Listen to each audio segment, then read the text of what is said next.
It's AM 1480 at WLEA, and we're back on the Newsmaker show, now joined by St. James CEO Bryan ODonvan and Dr. Ismail Mehr. Good morning. Good morning. Good morning, Brian. How are things going at St. James Hospital with the COVID-19 situation, and what can you tell us this morning?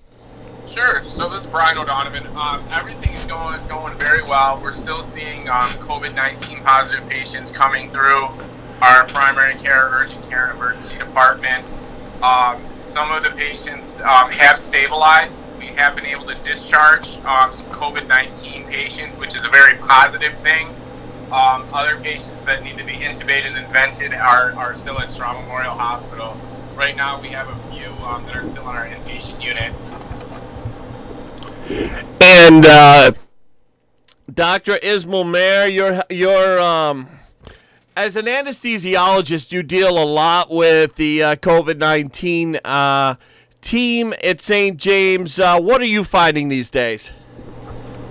So, as Brian mentioned, we're still seeing a steady flow of patients coming in who are COVID positive, and we're managing them on the floor. We still have our a COVID team that helps with our hospitalists and managing these patients. We're following all the latest and newest protocols here. So in terms of how we're managing our COVID patients, we've been all very pleased. The university's been very pleased, and families have been very pleased. And that goes back to our preparation. I would like to highlight something that Brian did mention earlier here, is that we are seeing people who, normally have heart disease or high, diabetes or asthma or, have, renal issues. The myriad of things that we all have in our community that don't go away because COVID showed up and don't necessarily get worse. But what's happening is people are a little concerned about coming to their doctors in their offices or urgent care or the emergency room. So I think it's important. And then what we're seeing is when they do come, they're sicker. And again, these are your non-COVID patients. So I think it's important for the community to understand is we are still a fully functional hospital. And yes, we've asked you to touch base and make a phone call to your primary care doctor first. But if you're not feeling well, make those phone calls earlier, because we don't want you to get really sick at home and, as an indirect result of COVID, be seriously ill. And I think that's the important thing to realize. We're not over capacity. We do have separated clean and COVID sections throughout the hospital, because I think that's another thing that people are concerned. They'll come to the hospital and get COVID. That's a little bit of a myth. I think if anywhere to come, the hospital's probably the cleanest place right now. As much as our staff, our DBS services, that are wiping everything down. And like I said, the ER is separate.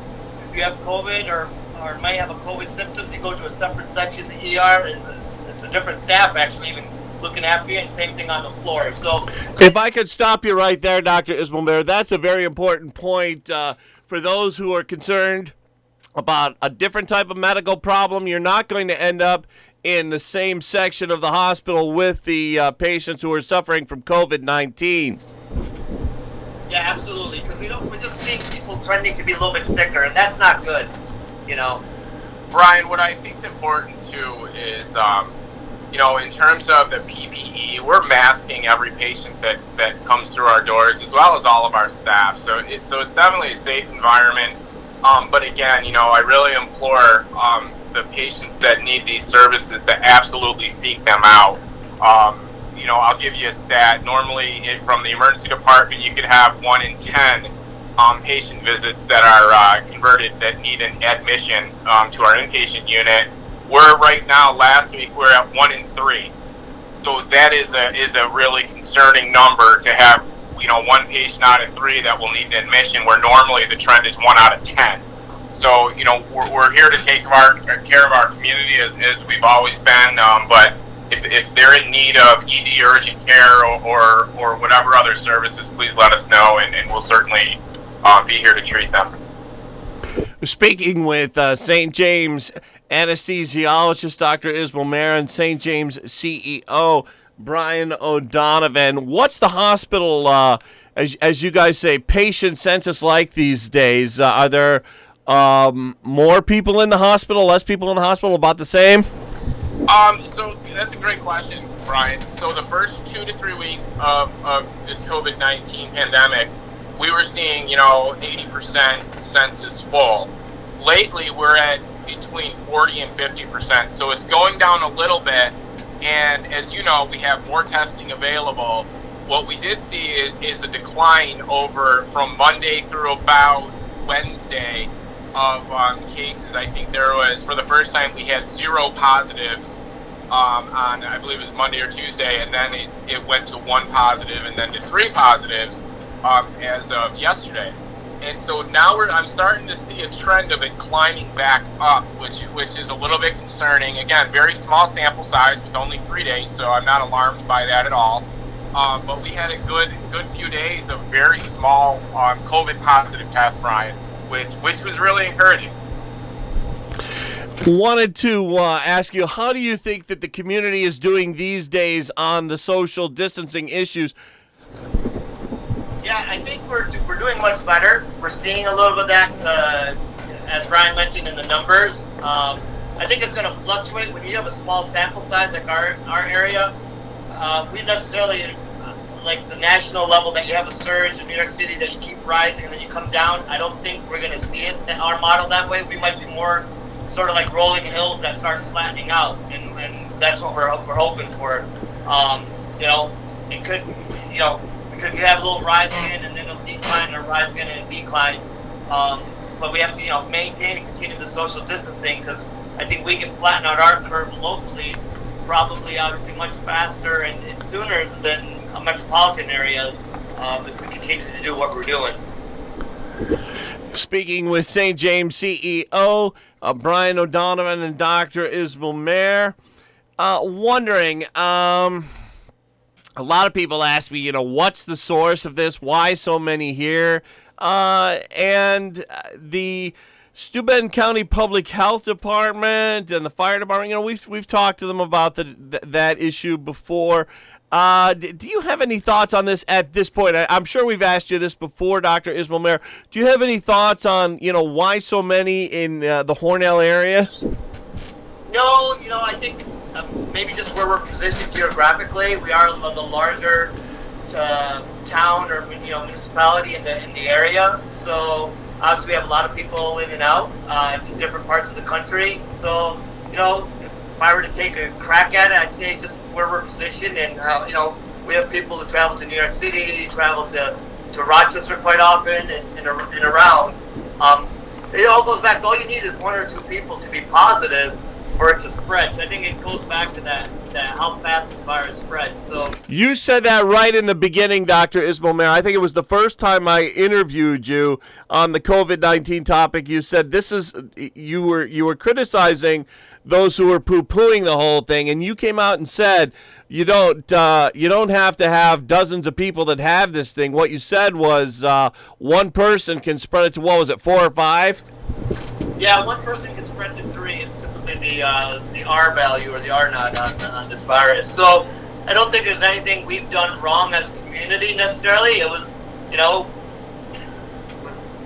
it's something, it showed up and then it got around, but I think we've done a much better job at slowing that transmission down. If we weren't, the important thing to understand is all these cases we have in our Hornell area, if we're not doing social distancing, if people were not being placed in quarantine and asked to stay home, you'd have numbers in the hundreds, if not close to 1,000 locally. Again, it's hypothetical in the sense that we did no social distancing. This would be a whole different situation, and it would be a grim situation potentially like New York City, because it spreads so fast there because of their population density. And if we did not do social distancing, we'd have a very similar thing on our hand. And we got to continue doing that until the governor and the president change the guidelines, and we'll know more at the end of the month. Yeah, Brian. So I agree exactly with what Dr. Mehr said. I think initially, again, this is a virus that you can't see, and that can be very challenging for folks in the healthcare field, not in the healthcare field, to understand that. So it took us a little bit in terms of our community to understand the importance of social distancing. However, since then, I think they've done really a fantastic job, and certainly hats off to the community. I want to go though to these projection models that you see. Johns Hopkins has one, as well as Penn U and others throughout the country, and they're really broken down. At least the projection models I've seen are broken down by 3 categories: exponential, which means you will have an absolute peak, meaning all of your positives, your death rates, all of that will happen at one time within over 3 days. Then you got your polynomial model, which is more spread out. It could be 7 to 14 days. Then you got your linear model that is kind of just a steady increase, and then it will just kind of play out. It's certainly a little bit longevity. It takes a lot longer for this to stay its course. Where Hornell is and where upstate New York is right now is between a polynomial and linear model, which is a good thing. Now, the challenge with that, though, is it doesn't just end. It's going to continue days upon days upon days until we go down to a consistent 0 cases. However, looking at what we initially had thought we needed, 1,000, 2,000, 3,000 additional beds for the southern tier, including upstate New York, right now that's not where we're trending. So if there was any good, that is coming out that southern tier specifically is between a polynomial and linear model. And I know I've asked this before, the different times you've been on, St. James CEO Bryan ODonvan, but is there any talk at this point about the old Canisteo Street St. James building, using it for out-of-towners or even locals?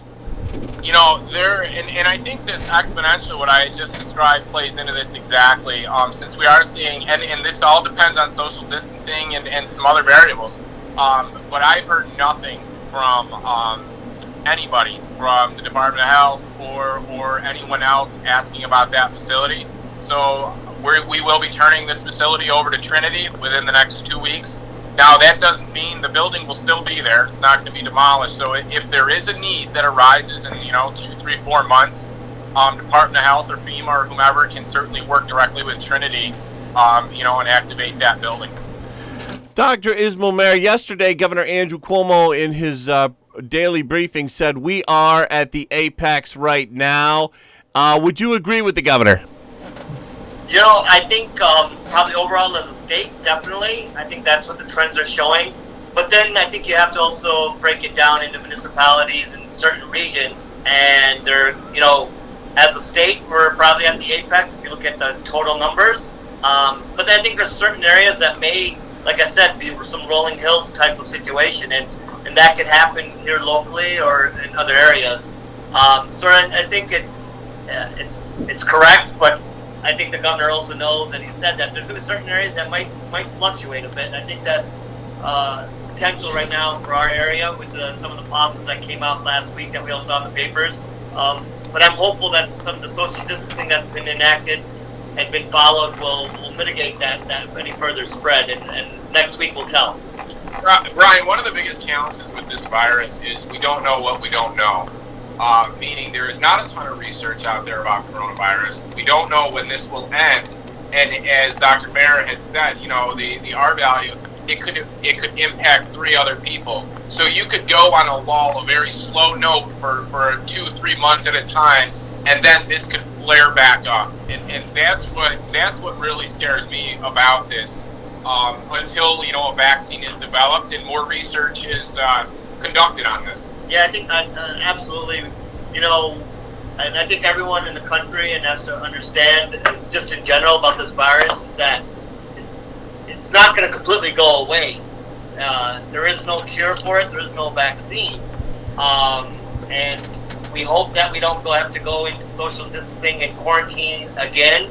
But I think you've seen that from Dr. Birx and Dr. Fauci, and from the White House, that exactly what Brian just said. We don't know what the projections are going to be for the rest of the year. So that's really, they're working very hard on the vaccine. There's some hope that might even by fall be brought out. I've had a lot of questions about serology testing, about antibodies, if I have had it or not. And I know some of even locally in Rochester, some of the private labs have pushed it out in other places. I think that's great. but I think it's also important to understand is that the FDA did relax a lot of its measures and oversight on how tests are validated. So in my discussions with the pathologist and our director of labs here and other places, the only concern is that initially on there might be some false negatives or false positives, which is going to take some time for these tests to sort of balance out and figure out which one's the best test. So there's a lot of unknown moving forward, but with that said, there's a lot of known. We've come a long way from the end of February to mid-April as a nation, scientifically, and I think as citizens, and understanding it and not poo-pooing it as many were in the beginning. So we're getting there. It's going to take some time. Dr. Ismail Mehr and St. James CEO Bryan ODonvan, I want to thank you so much for joining us this morning. Thank you. Thank you. It's AM 1480 WLEA Hornell. Fox News. Hornell. Fox News.